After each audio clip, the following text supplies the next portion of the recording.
Gimana hukumnya memberi hutang kepada orang minjam tapi berkali-kali nggak pernah bayar? Apakah kita termasuk orang yang menzolimi dengan tidak mendidik orang tersebut menjadi mandiri? Karena sepertinya tak pernah mandiri dan tidak berniat untuk melunasi. Ayat yang paling panjang dalam Al-Quran, surat Al-Baqarah 282, satu lembar.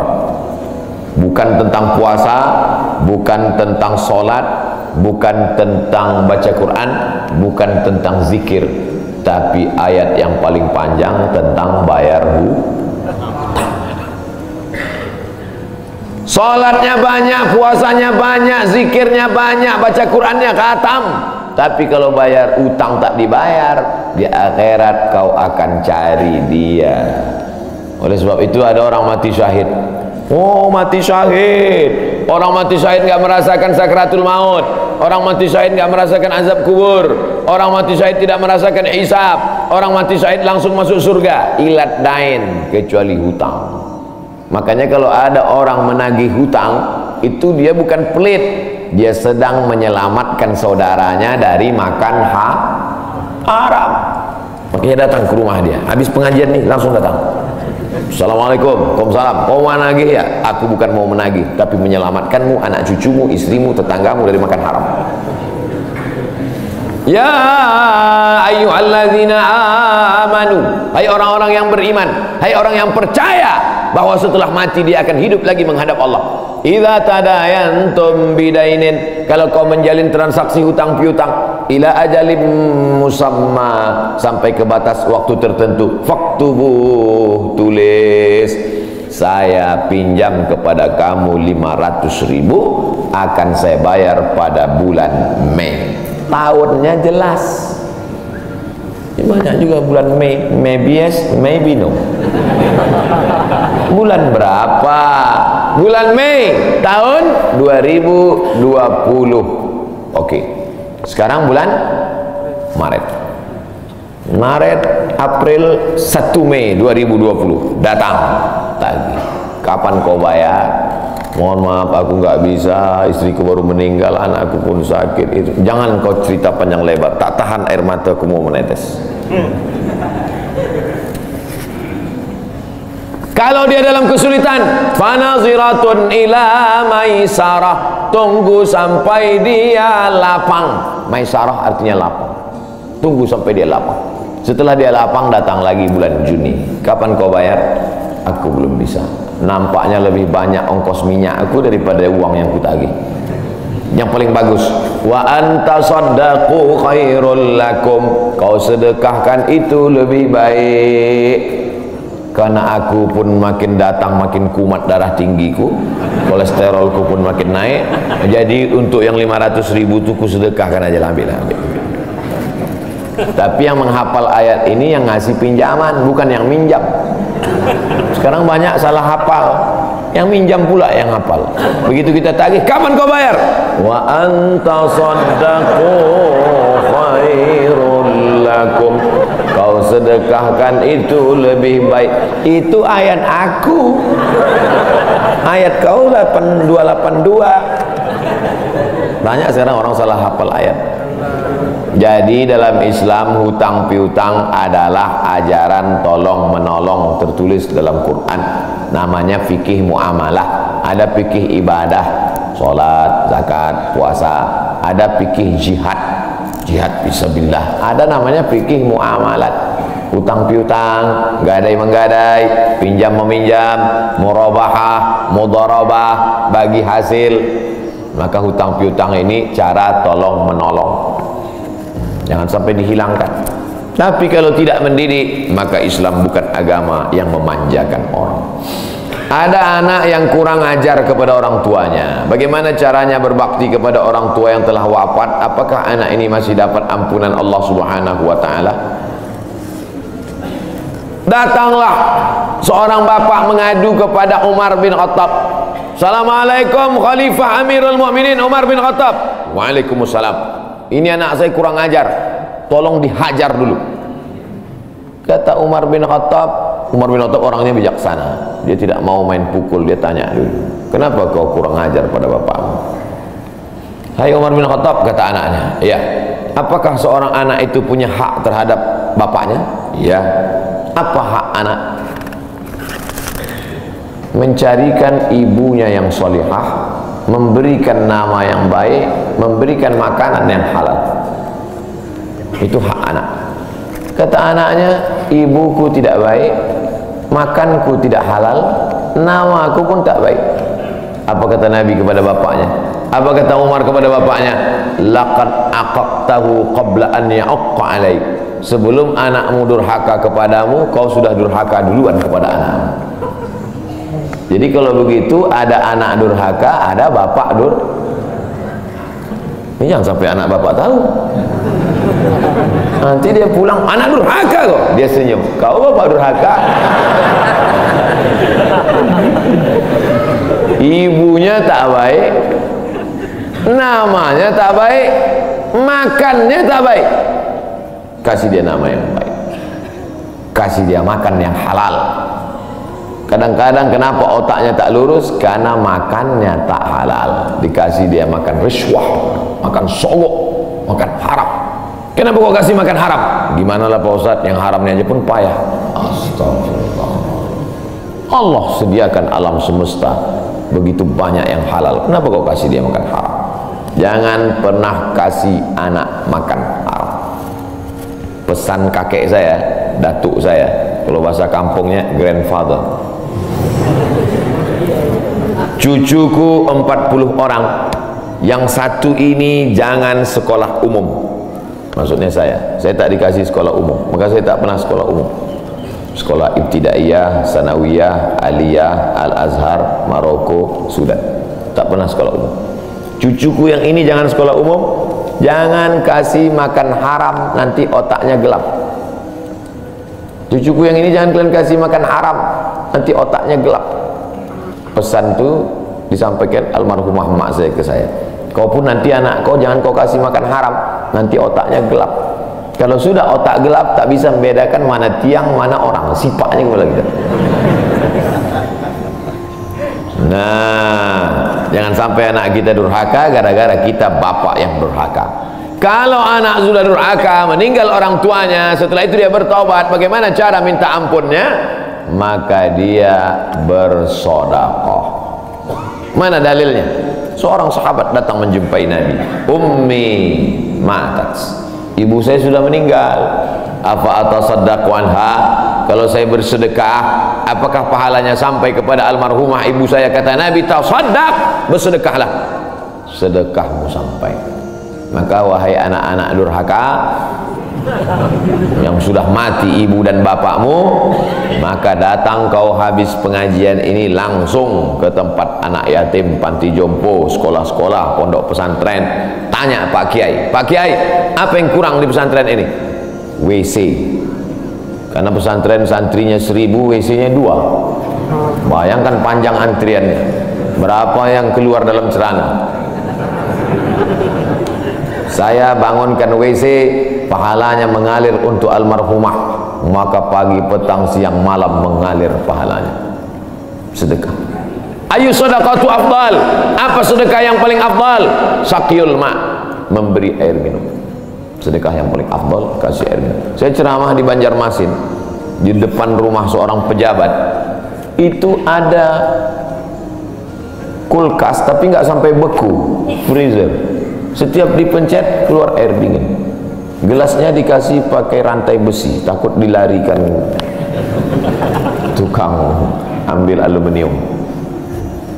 Buat wakaf untuk almarhumah. Nah, itu bagus kan. Saya ceramah di Malaysia, di pintu masjid itu ada kotak box. Kalau kita ambil satu botol, keluar botol baru. Ambil satu botol, keluar botol baru. Wakaf untuk, itu bagus, sedekah. Jangan sedekah teh botol, nanti dia kena diabetes. Air putih, ini bagus, mengalir. Sedekah sumur bor, pergi ke masjid, putar keran nggak ada air, tanya pengurus masjid, Pak pengurus, ya mana sumur bor? Nggak ada, saya buatkan. langsung bunyi. Itu berarti cash itu. Begitu cara berbakti pada orang tua dengan sedekah. Tapi Pak Ustadz, saya jangankan sedekah, makan saya pun Senin Kamis Pak Ustadz doa, Allahumma ighfir lahu warhamhu wa'afihi wa'fu anhu. Bangun tengah malam, Rabbighfirli wa li walidayya warhamhuma kama rabbayani shaghira. Apa itu bid'ah? Bid'ah membuat sesuatu yang tidak dibuat oleh Nabi Muhammad SAW. Tidak ada dalilnya dari 3 aspek: qauli, fi'li, takriri. Perbuatan yang tidak ada dalilnya bid'ah. Jangan dikatakan perbuatan yang tidak dibuat Nabi bid'ah. Perbuatan yang tak ada dalilnya bid'ah. Karena kalau dikatakan yang tidak dibuat Nabi bid'ah, Nabi tidak pernah pakai peci. Tunjukkan saya mana hadis Nabi pakai peci. Berarti peci ini bid'ah. Nabi mimbarnya tangganya dari depan, ini masjid tangganya dari belakang. Berarti mimbar ini bid'ah. Mimbar Nabi tangganya dari depan, 3 lantai, 1, 2, 3. Jadi yang dimaksud dengan bid'ah perbuatan yang tidak ada dalilnya. Misalnya jam 12 siang ada bapak-bapak di panas terik tegak menghadap matahari. Pak, bapak ngapain? Aku mengagungkan Allah di bulan Rajab. Bid'ah itu, karena tidak ada dalilnya sama sekali. Tapi selama ada dalilnya, tidak boleh kita katakan orang itu melakukan perbuatan bid'ah. Malam Jumat baca Yasin, kumpul 10 orang baca Yasin, Yasin wal Qur'anil Hakim innaka laminal mursalin. Bid'ah. Loh, coba lihat dalilnya. Yang dibacanya itu Quran apa Quran? Quran. Baca Quran apa pahala? Yasin itu Quran atau enggak Quran? Quran. Man qara'a Yasin fi lailatin, siapa yang baca Yasin suatu malam, asbaha maghfuran lah, subuhnya sudah diampuni dosanya. Mestinya baca Quran itu semua, tapi kan dia enggak sanggup semua, dia pilihin hati Quran. Hati Quran itu Yasin. Sentuhlah dia tepat di hatinya, dia akan jadi milikmu untuk selamanya. Makanya orang sebelum ngapal Quran semua, yang dihafal hatinya dulu. Itu sebelum ngapal Quran, yang dihafal hatinya dulu. Apa hati Quran? Ya Yasin. Tapi jangan hatinya aja seumur hidup, yang lain juga. Nah, jadi jangan salahkan orang baca Yasin. Baca Yasin bid'ah. Loh, Yasin kan Quran. Baca Yasin malam Jumat nggak masalah. Seumur hidup baca Yasin masalah. Karena banyak surat yang lain. Baca juga Al-Fatihah, Al-Baqarah, Al-Nisa, Ali Imran, An-Nisa, Al-Maidah, Al-An'am. Nah, jadi mudah. Perbuatan tidak ada dalilnya bid'ah. Selama ada dalilnya tidak bid'ah. Ustaz, kiat-kiat apa yang kami lakukan sebagai guru kepada anak didik kami sebelum dan sesudah mengajar agar ilmu mudah dimengerti? SDIT Al-Farabi. Aristoteles, Socrates, Thales, Demokritos itu adalah pemikir-pemikir dari Greek, Yunani kuno.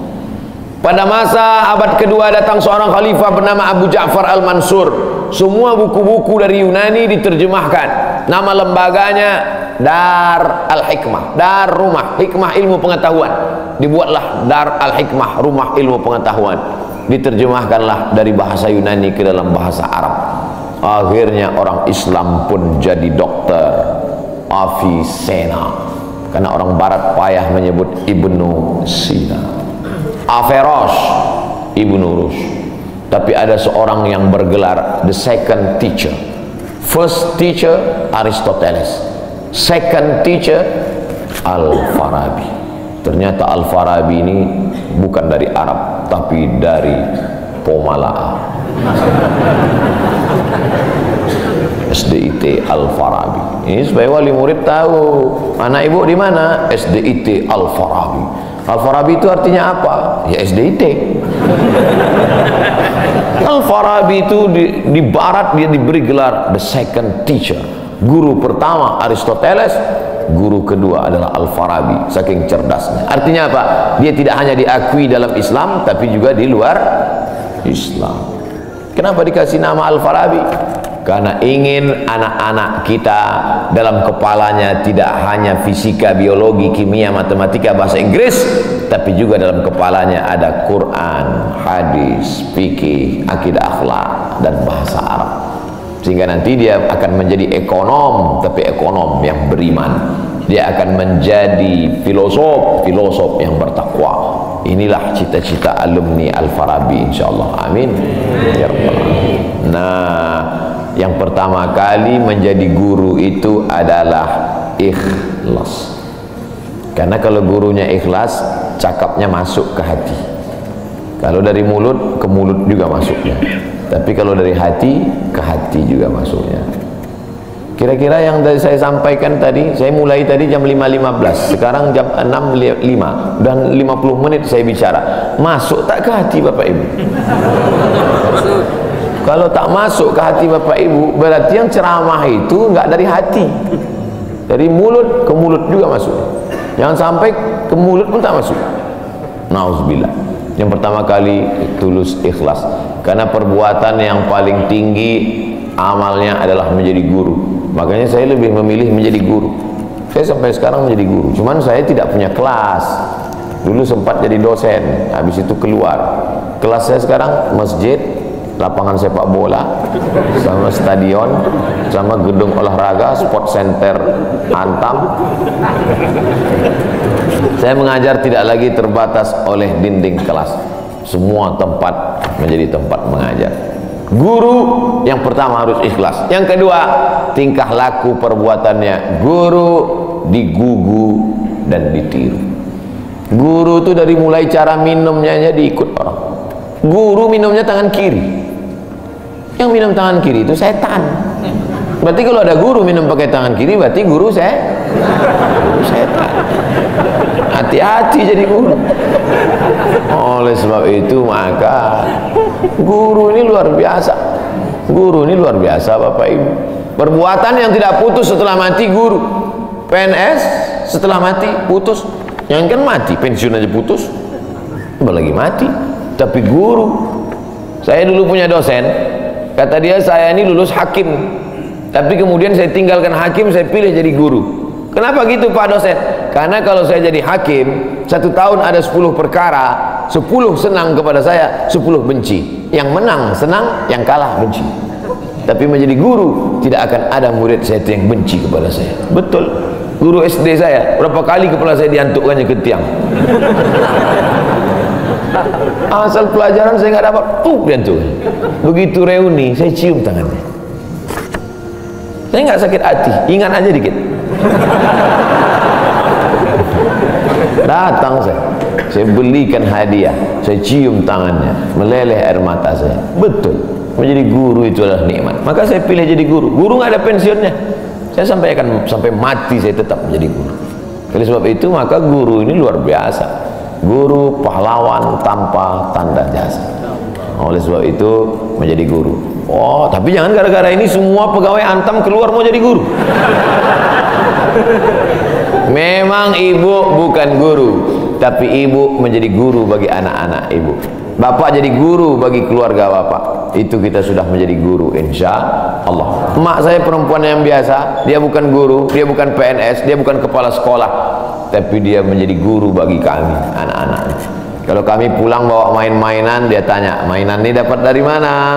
Dari jalan mak, antar ke tempat kau jumpa tadi, karena tak tahu itu punya siapa. Nanti di akhirat ini akan kau pikul menghadap Allah SWT. Sampai hari ini kalau ketemu barang-barang di jalan tidak berani bawa pulang, ingat pesan almarhumah emak itu. Mungkin cakap ustaz tidak masuk ke telinganya, tapi kata-kata ibu luar biasa. Ibu-ibu, bapak-bapak, nanti kalau mau sakratul maut, pesan paling jitu sampaikan pas mau mati. Jangan makan haram. Luar biasa itu, mereka berkesan. Sampai anak cucu akan mereka sampaikan. Nenekmu dulu ketika mau mati pesan terakhirnya, jangan makan haram. Baru sebut la ilaha illallah. Pertama, ikhlas. Yang kedua, perhatikan tindak tandukmu, kau dikuku dan ditiru. Yang ketiga, insya Allah bangkitkan semangat, karena setelah kau mati akan mengalir pahalanya. Abdul Somad kalau mati meninggal dunia, setiap bulan Rajab, bapak-bapak, ibu-ibu, anak-anak bapak, cucu bapak, ibu yang hadir-hadir nih, anakku yang kecil, setiap bulan Rajab mereka beramal. Abdul Somad sudah mati dimakan cacing tanah di Pulau Sumatera, di Riau, pahalanya tetap mengalir. Dari mana? Dari Pomala. Bismillahirrahmanirrahim. Assalamualaikum Ustaz. Waalaikumsalam. Apa tips cara meraih kesuksesan yang berkah di masa muda?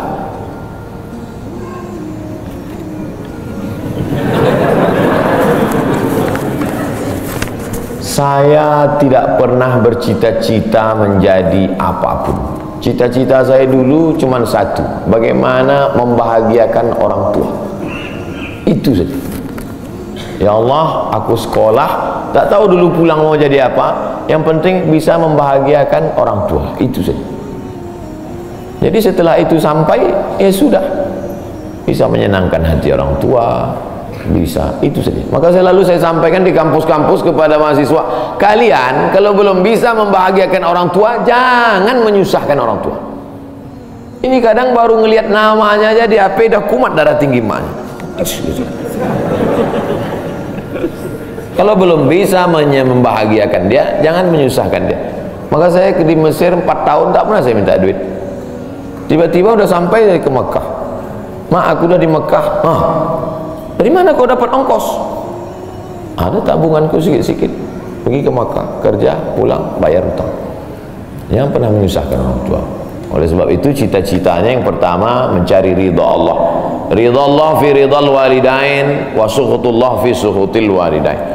Pulang saya ke kampung, saya mau beli tanah berapa meter, ternak lele, tanam cabai, daun ubi, malam mengajar ngaji. Cita-cita saya kecil aja. Tak ada cita-cita mau jadi ustadz viral disambut di airport, tak ada. Terus kata mak saya, masa kau S2 tinggal di kampung, pergilah ke kota. Akhirnya saya menghonor jadi dosen, siang jadi dosen, malam ceramah di masjid, direkam, diupload, khutbah diupload, like and share, akhirnya viral. Diusir beberapa kali, makin viral. Dibully, makin viral. Akhirnya yang membuli saya taubat sekarang. Ini orang makin dibully makin viral. Udah kita diamin aja lah. Itu semua itu kerja kita atau kerja Allah? Kerja Allah. Kerjakan kerja kita, urusan Allah biar Allah yang ngurus. Kita hidup ini sama macam bawa pancing. Kita tugas kita ambil bambu, pasang kail, cari cacing, letakkan. Masalah ikannya datang tak datang itu urusan Allah. Ini kadang banyak orang ngurus urusan Allah yang dia urus. Urusan Allah yang kau urus. Kata Allah, yang mendatangkan ikan ini urusan aku. 10 pancing pasang, itu urusan kita. Tarik pancing satu, cacingnya hilang. Cari pancing satu, kailnya hilang. Cari pancing satu, talinya hilang. Yang ke-10, bambunya hilang. Marahkah kita? Tidak. Karena urusan kita sudah selesai. Serahkan urusan Allah. Pulang ke rumah, rupanya Allah mau kasih kita bukan ikan mentah, tapi ikan masak. Banyak orang terlalu berpikir hidup ini kau buat saja urusanmu, urusan Allah. Urusanmu berangkat dari rumah kerja, masalah hasilnya urusan Allah. Berapa banyak orang bekerja tapi tak dapat apa-apa. Betul? Kalau sudah rezeki tak kemana. Tapi jangan gara-gara ini lalu bapak enggak kerja, dibangunkan ibu besok pagi, bang abang enggak kerja, masuk kantor. Urusan Allah. Kalau ada suami ibu seperti itu, ibu jangan marah, biarkan aja. Nanti jam 12 dia bangun, dia lapar, dia tengok, mana makanan? Ibu jawab, urusan Allah. Harus ada usaha dan ikhtiar. Pertama, niat cari ridha Allah. Kedua, senangkan orang tua. Ketiga, berusaha. Setelah itu, tawakal Allah. Hidup jangan susah. Hidup sudah susah, jangan bikin susah. Hidup sudah pahit, jangan minum kopi pahit. Apa hukumnya suami menyembunyikan uang dari istri?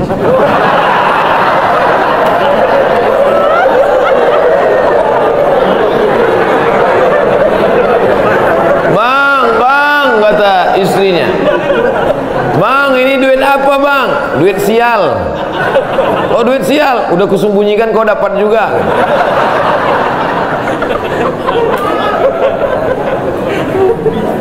Bapak menikah sama ibu, ibu menikah sama bapak. Apakah hartanya jadi satu atau harta masing-masing?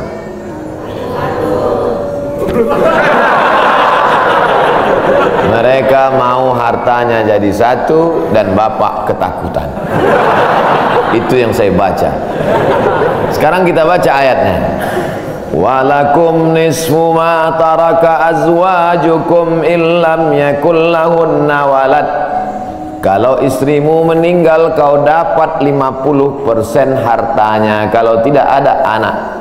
Fa in kana lahunna waladun, kalau dia punya anak, falakumur rubu'u, kamu dapat 25%. Sekarang saya tanya, hartanya nyatu atau pisah? Pisah. Memang kalau belum sarapan susah nangkap. Saya ulang sekali lagi. Walakum nisfu ma taraka azwajukum. Hai para suami, kamu dapat setengah harta istrimu kalau tidak ada anak. Fa in kana lahunna waladun, kalau ada anak kamu dapat 1/4. Artinya hartanya misah. Harta bapak beda, harta ibu beda. Ibu kerja, punya kebun, punya tanah, punya speedboat, itu harta dia. Bapak punya usaha, harta bapak. Meninggal ibu, 50% untuk bapak. Apa beda harta ibu dengan harta bapak? Di dalam harta bapak ada hak ibu, dalam harta ibu tidak ada hak bapak. Takbir. Saya ulang sekali lagi. Ibu menikah dengan bapak, bapak menikah dengan ibu, ibu bawa harta, bapak bawa harta. Bedanya apa? Dalam harta bapak ada hak ibu, dalam harta ibu tidak ada hak bapak.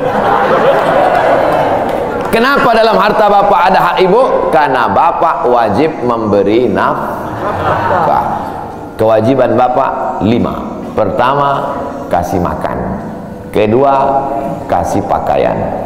Ketiga, kasih tempat tinggal. Keempat, kasih pendidikan. Kelima, kasih perhatian. Lebih dari yang ini, itu bukan milik mereka lagi.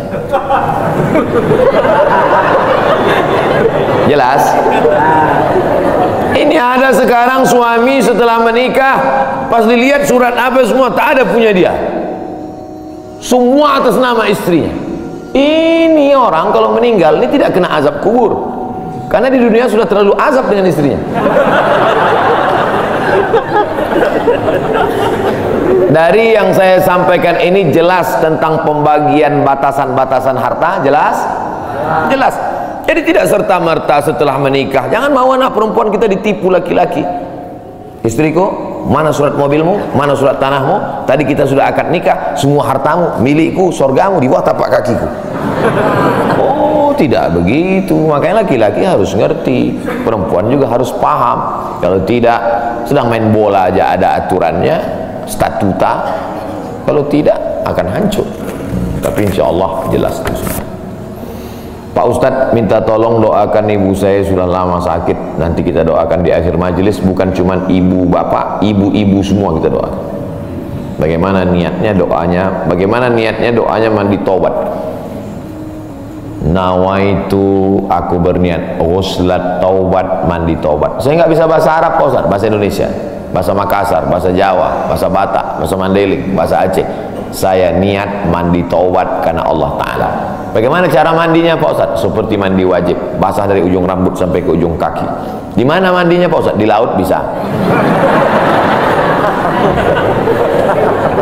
Kolaka ini 30% saja daratan Pak Ustadz, yang 70 adalah lautan. Nah, mandi di laut. Apalagi kalau sampai ke tengah laut, bukan cuma dosanya hilang, orangnya hilang sekali.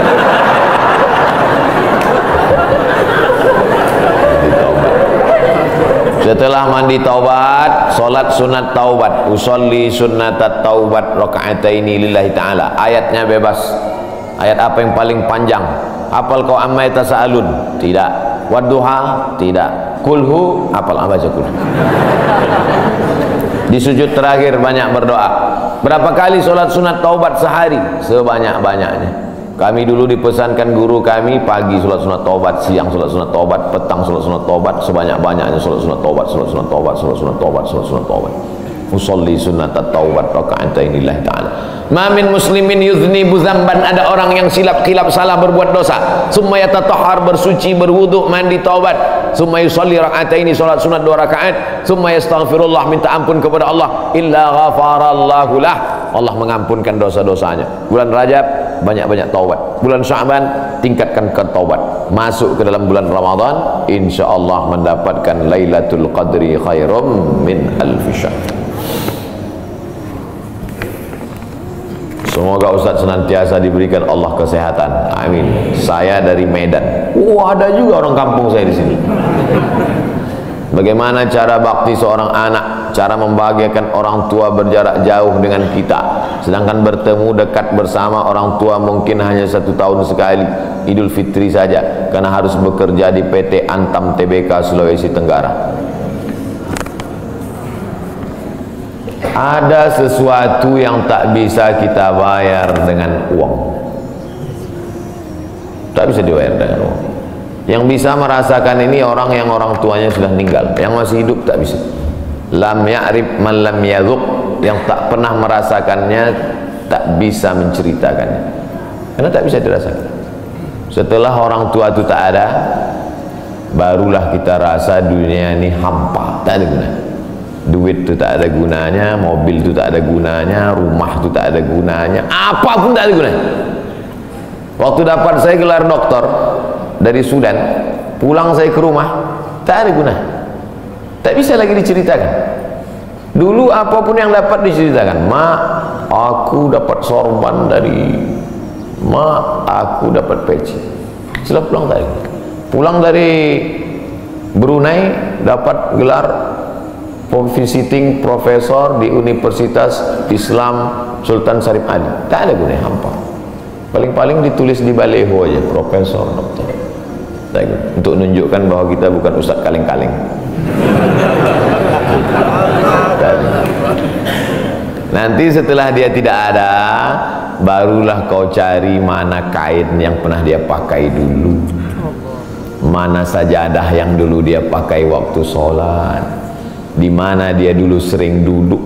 Bekas tempat duduknya aja pun bisa menghilangkan rindu. Bekas tempat dia duduk dulu, tempat dia duduk makan kacang sambil minum teh, duduk kau di situ bisa menghilangkan rindu. Quran yang dia baca dulu lengkap dengan rehalnya, bangun kau tengah malam, kau bentang sajadah, duduk kau di situ, kau buka Quran yang dia baca dulu, hilang rindu. Tapi setelah dia tak ada, makanya mumpung dia masih ada, ciumlah tangannya, peluklah badannya, ciumlah keningnya. Kalau kau ada duit, kirimlah. Tak bisa, karena cari makan jauh Pak Ustaz, mesti terbangun dari Sumatera sampai kemari. Apa boleh buat? Memang begitu kondisi ekonomi kita sekarang. Allah tidak marah, tapi kalau kau mampu, kirimlah. Siapa orang yang kira-kira bisa digaji, dibayar untuk memasakkan dia di rumah? Berkirimlah. Karena sampai masanya nanti duit yang banyak itu tidak ada gunanya. Sebanyak apapun kau simpan tak ada rasanya lagi, hampa, tak ada gunanya. Maka mumpung dia masih ada, Idul Fitri paksa-paksakanlah pulang. Mahal tiket pesawat, tabunglah, teleponlah. Masih ada dia menyambut teleponmu, berikan HP yang kira-kira lama dia pakai, tinggalkan. Mak, ini chargernya, ini handphonenya, ini baterainya, persiapan kalau rusak pasangkan di sini. Nanti kalau aku telepon Sampai masanya nanti handphonenya berbunyi tapi tak ada yang mengangkat. Selagi dia masih ada, senangkanlah hatinya. Kirimkanlah kain. Kain itu tidak akan dia pakai, tapi insya Allah menyenangkan hati dia. Ketika hatinya lapang, lapang rezeki. Ketika hatinya senang, senang hidup. Tapi kalau sudah hatinya sempit, meleleh air matanya, rindu karena tak pernah kau telepon, disitulah awal azab Allah datang. Kau akan berenang dalam kesengsaraan. Mudah-mudahan Allah mengampuni dosa kita semua, dosa ibu bapa.